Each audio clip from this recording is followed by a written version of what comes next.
नमस्कार, मी प्रियंका. शंखनाथ न्यूज चॅनलच्या मराठी बातमीपत्रात आपलं स्वागत आहे. बघूयात आजच्या महत्त्वाच्या घडामोडी. विधानसभेच्या विशेष अधिवेशन सत्रात आज उत्तर नागपूरचे आमदार डॉक्टर नितीन राऊत यांनी 5व्यांदा विधानसभा सदस्य म्हणून भारतीय संविधानाशी एकनिष्ठ राहण्याची शपथ घेतली. यावेळी डॉक्टर राऊत यांनी संविधान हातात धरून जय भीमची घोषणा देत संविधान निर्माते डॉक्टर बाबासाहेब आंबेडकर व तथागत भगवान बुद्ध यांचा नामोल्लेख करून विधानसभेत 5व्यांदा आमदारकीची शपथ घेतली. काल ईव्हीएमचा मुद्दा उपस्थित करत विरोधी पक्षाच्या आमदारांनी शपथ न घेण्याचा निर्णय जाहीर केला होता. परंतु आज काँग्रेसचे ज्येष्ठ नेते आणि उत्तर नागपूरचे आमदार डॉक्टर राऊत यांनी मी डॉक्टर नितीन तुळजाबाई काशीनाथ राऊत या प्रकारे नाव घेऊन आईचा देखील मान राखला. प्रसंगी तथागत भगवान गौतम बुद्ध साक्ष आणि संविधान निर्माते डॉक्टर बाबासाहेब आंबेडकर यांना अभिवादन करून आज विधिमंडळाच्या 3 दिवसीय विशेष अधिवेशनात संविधान हातात घेऊन 5व्यांदा विधानसभा सदस्य म्हणून भारतीय संविधानाशी एकनिष्ठ राहण्याची शपथ डॉक्टर राऊत यांनी घेतली. विश्वरत्न महामानव परमपूज्य डॉक्टर बाबासाहेब आंबेडकर यांना सर्वप्रथम अभिवादन करतो. मी डॉक्टर नितीन तुळजाबाई काशीनाथ राऊत विधानसभेचा सदस्य म्हणून निवडून आलो असल्याने तथागत गौतम बुद्ध साक्ष शपथ घेतो की कायद्याद्वारे स्थापित झालेल्या अशा भारतीय संविधानाबद्दल मी खरी श्रद्धा व निष्ठा बाळगीन.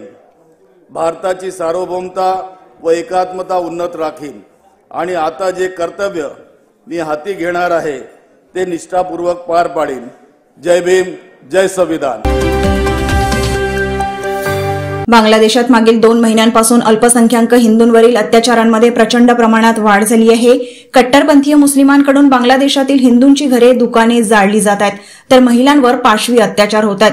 या विरोधात भिवंडी तालुक्यातील कोनगाव येथे सकल हिंदू समाजातर्फे निदर्शने करण्यात आली. बांगलादेशाचे इस्लामी सरकार देखील अल्पसंख्याक हिंदूंवरील अन्यायास मूक संमती देत आहे याचा निषेध करण्यात आला.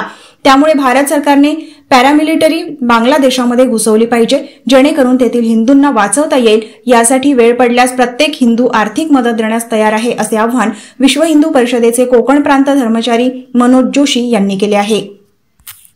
जो सरकारें चुन के दी हुई है, अगर जो वही काम उस तरह का नहीं, हिंदुत्व को नहीं बचा पाई तो हम भी आगे क्या कर सकते.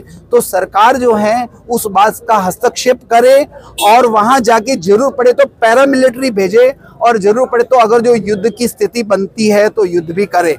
क्योंकि अगर जो हम ये भी आश्वासन नहीं देंगे कि अगर जो सरकार युद्ध करने के लिए भी तत्पर होती है और अगर जो सरकार को धन की आवश्यकता पड़ी तो हम हिंदू घर में से एक निकाल के धन देंगे और सरकार को बोलेंगे कि हिंदुओं को बचाओ, क्योंकि धन बाद में कमा लिया जाएगा लेकिन हिंदू मेरा मर गया तो उसको कैसे बचाया जाएगा.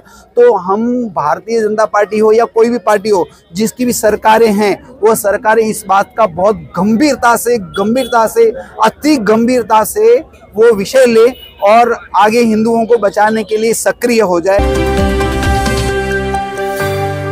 सशस्त्र सेना ध्वज दिन 2023 निधी संकलनामध्ये उत्कृष्ट निधी संकलनासाठी आज जिल्हाधिकारी तथा अध्यक्ष ध्वजदिन निधी कल्याण समिती डॉक्टर विपिन इटनकर तसेच जिल्हा सैनिक कल्याण अधिकारी आनंद पाथरकर यांना राज्यपाल CP राधाकृष्णन यांच्या हस्ते स्मृतिचिन्ह देऊन सन्मानित करण्यात आले. जिल्ह्यासाठी सशस्त्र सेना ध्वज दिन 2023 निधी संकलनाचे 1,91,98,000 रुपये इतके उद्दिष्ट प्राप्त झाले होते. जिल्हाधिकाऱ्यांच्या मार्गदर्शनाखाली तसेच जिल्ह्यातील सर्व कार्यालय, स्थानिक संस्था यांच्या सहकार्याने जिल्ह्याने 3,09,77,000 रुपये इतके उद्दिष्ट गाठले आहे. त्याबद्दल उभयतांना सन्मानित करण्यात आले आहे. विधानसभा निवडणुकीच्या निकालामुळे राज्यातील जनता निराश आहे. त्यांना सत्य जाणून घेण्याचा अधिकार आहे. त्यामुळे ईव्हीएम ऐवजी बॅलेट पेपरवर निवडणूक घेऊन लोकांच्या मनातील शंका दूर करावी, अशी प्रतिक्रिया आमदार आदित्य ठाकरे यांनी व्यक्त केली. राज्य के जो हमारे सारे जो जीत के आए हुए उम्मीदवार हैं वो भी आज पूछ रहे हैं कि ईवीएम पे जो शक है हर एक के मन में, उसका कोई जवाब है कि नहीं. कल मैंने देखा तो चीफ इलेक्शन कमिश्नर कहीं कह रहे हैं कि कुछ निंदा रास चल रही है कुछ, लेकिन थोड़ी तो शर्म कर इलेक्शन कमिश्नर और ये कहे कि ये चुनाव जो हुए हैं वो कैसे हुए. जो हमारे सवाल है कोई जवाब देगा क्या इलेक्शन कमीशन की तरफ से, वो है लोकतंत्र में जनता की आवाज़ सबसे महत्वपूर्ण होनी चाहिए. आज हमें लगने लगा है कि इसमें चीफ इलेक्शन कमीशन जो बीजेपी के दफ्तर से चलता है उनकी आवाज़ सबसे महत्वपूर्ण है, ना कि जनता की. जनता की मांग सिर्फ यही है कि वहाँ मॉक पोल किया जाए बैलेट पेपर से. मॉक पोल से कुछ बदलने वाला नहीं है, ना सरकार के जो नतीजे या ईवीएम ने दिया हुआ मैंडेट है वो बदलने वाला है, ना सीईसी ने दिया हुआ मैंडेट बदलने वाला है। लेकिन ये तो पता चलेगा कि सत्य क्या है। ये देश सत्यमेव जयते पे चलता है, सत्तामेव जयते पे नहीं। सत्तामेव जयते पे चीफ इलेक्शन कमिश्नर चल रहे हैं। गोंदिया जिल्ह्यातील वैनगंगा व पांगोली नदीपात्रातून गेल्या अनेक दिवसांपासून चोरटी वाहतूक सुरू होती। याच पार्श्वभूमीवर रेतीची अवैध वाहतूक करणाऱ्या वाहनांवर जिल्हाधिकारी तसेच अप्पर तहसीलदार गोंदिया यांच्या पथकाने मोठी कारवाई केली आहे। गोंदियाच्या डांगुर्ली घाट येथून नागपूरकडे जात असलेल्या या रेतीच्या 6 वाहनांना थांबवून त्याची चौकशी केली असता विनापरवाना वाहतूक करत असल्याचे लक्षात आले। या सर्व वाहनांना डिटेन करून गोंदियाचे जिल्हाधिकारी कार्यालयात लावण्यात आले आहेत। मेडिकल कॉलेज गोंदिया जे नवीन काम सुरू आहे त्या ठिकाणी आम्ही आमचं पथक त्या ठिकाणी थांबवलेलं होतं आणि त्या पथकाला आमच्या रामनगर पोलीस स्टेशन यांनी पण सहाय्य केलं आणि त्यावेळेस आम्हाला जवळपास 6 टिप्पर आम्ही रेतीचे रात्री पकडले। जवळपास रात्री 11 ते पहाटे 3-4 वाजेपर्यंत सदर कारवाई सुरू होती। सदर कारवाई दरम्यान आम्ही विचारपूस केली असता यांच्याकडे कोणत्याही प्रकारचा रेती वाहतुकीचा परवाना सदर गाड्यांसोबत आढळून आला नाही। एका गाडीकडे मात्र परवाना होता, मात्र प्रमाणापेक्षा जास्त रेतीची वाहतूक सदर गाडीमधून सुरू होती। तर सर्व गाड्या आम्ही सध्या डिटेन करून जिल्हाधिकारी कार्यालय गोंदिया या ठिकाणी लावलेल्या आहेत आणि पुढील चौकशी करून त्यावरती नियमाप्रमाणे कारवाई केली जाईल। नांदेड जिल्ह्यातील अर्धापूर तालुक्यातील काही गावांमध्ये पारंपरिक पानमळ्याची शेती केली जाते। लागवड खर्च मोठा असला तरी उत्पन्न चांगलं मिळतं। मात्र हवामान बदल व पानमळ्यावर आलेल्या रोगराईमुळे पानवेळी वाळून गेले आहेत। त्यामुळे अनेक शेतकऱ्यांनी पानमळे तोडून काढले आहेत। लाखो रुपयाचा खर्च करून शेतकरी आर्थिक अडचणीत सापडले आहेत। शासनाने पानमळा उत्पादन शेतकऱ्यांना आर्थिक मदत करावी अशी मागणी आता शेतकरी करत आहेत। शेती जवळपास 25-1 वर्षापासून करतोय आणि जसं शेती करतो तेव्हापासून पानमळ्याचं उत्पन्न घेतो आम्ही। पण ह्या 5-7 वर्षापासून त्याच्यावर रोगाचे खूप प्रादुर्भाव आहे आणि त्यात ह्या वर्षी तर खूपच रोग आहे। जी 1 वर्ष टिकत होता मळा तो आता 5-5 महिनेच टिकता समजा मळा।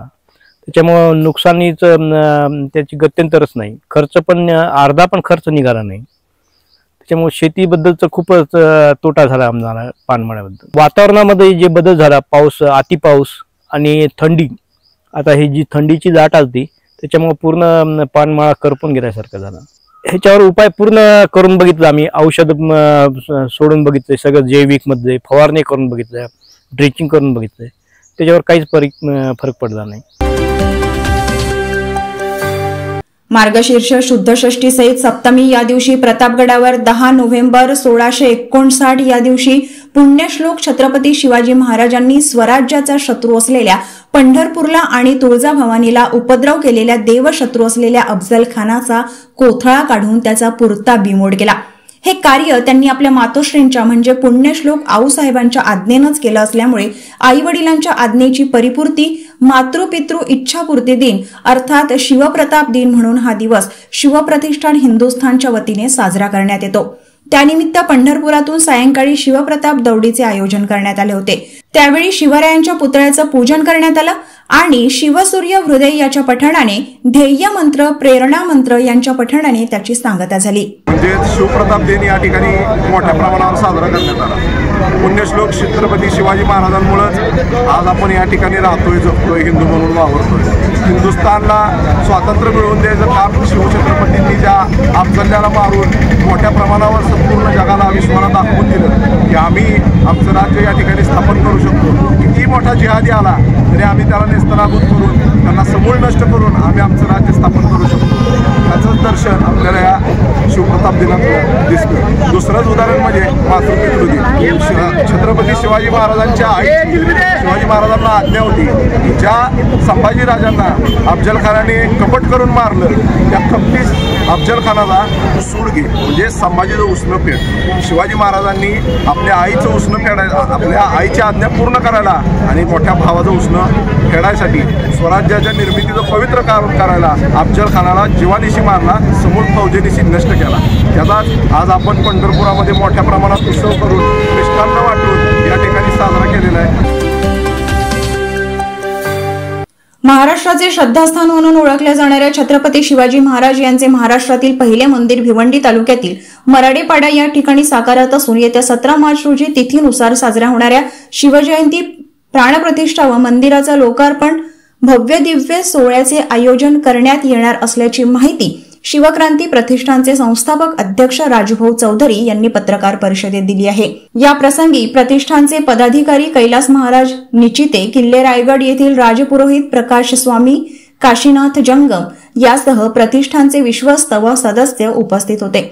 महाराजांचे हे मंदिर गडकोट किल्ल्यांसारखे दिसावे म्हणून 1.5 एकर जागेत उभारलेल्या मंदिराच्या भोवती तटबंदी व भव्य प्रवेशद्वार उभारण्यात आला असून तटबंदीच्या खालील 36 चबुतऱ्यांमध्ये छत्रपती शिवाजी महाराज यांच्या विविध इतिहासकालीन प्रसंगांचे देखावे साकारण्यात आले आहेत। या चित्राची माहिती येथे भेट देणाऱ्या सर्व भाषिक शिवभक्तांना कळावी यासाठी मराठी, हिंदी व इंग्रजीमध्ये चित्राखाली लिहिण्यात येणार आहे। शिवकल्याण प्रथम हे छत्रपती शिवाजी महाराजांचं मंदिर जे आहे त्या मंदिरामध्ये आपण ज्यावेळेस या ठिकाणी सुरुवातीला प्रारंभिक म्हणजे वास्तुशांत प्रयोग, आणि हा वास्तुशांत प्रयोग गोस या ठिकाणी गोमाता आणि वासरू यांचं प्रवेश करून त्या ठिकाणी प्रथम तो प्रवेश करून घेणार आहोत। त्यानंतर मग वास्तुशांत सोहळा, विधिविधान पूजन हे सर्व संपूर्णपणे होणार आहे। आणि जवळजवळ आपण 108 दाम्पत्य घेऊन 108 हवनकुंड तयार करून 108 हवनकुंडानुसार आपण या ठिकाणी वास्तुशांत सोहळा, प्राणप्रतिष्ठापना सोहळा हे आपण परिपूर्ण करणार आहोत। याच्यामध्ये लोकार्पण सोहळा जो आहे हा लोकार्पण सोहळा बरोबर प्रभाते म्हणजे पहाटे ब्रह्ममुहूर्तावरती तो केला जाणार आहे।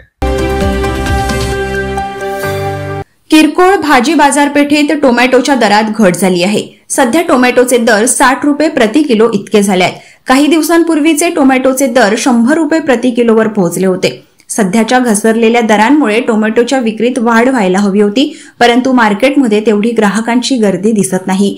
टोमॅटो उत्पादन कमी असल्याने मालाची गुणवत्ता आणि पुरवठा देखील समाधानकारक नाही। टोमॅटोचे उत्पादन घटले आहे, त्यामुळे दर कमी झाल्याचे एका स्थानिक भाजी विक्रेत्याने सांगितले आहे। पहले कम हो गया, अभी क्या 100 रुपये था, लेकिन अभी क्या कम हो गया, 60 रुपये हो गया। नहीं मार्केट में जो है माल बहुत 60 पैसे, माल बराबर है ही नहीं है, इसलिए अभी क्या भाव इसलिए ज्यादा है, अभी तक भाव कम हो गया था। बस ज्यादा 5-10 में मार्जिन रहता है बस हम लोग को, बस इससे नहीं रहता। एकदम ठंडा मंदा हो गया, बोले तो कुछ नहीं है।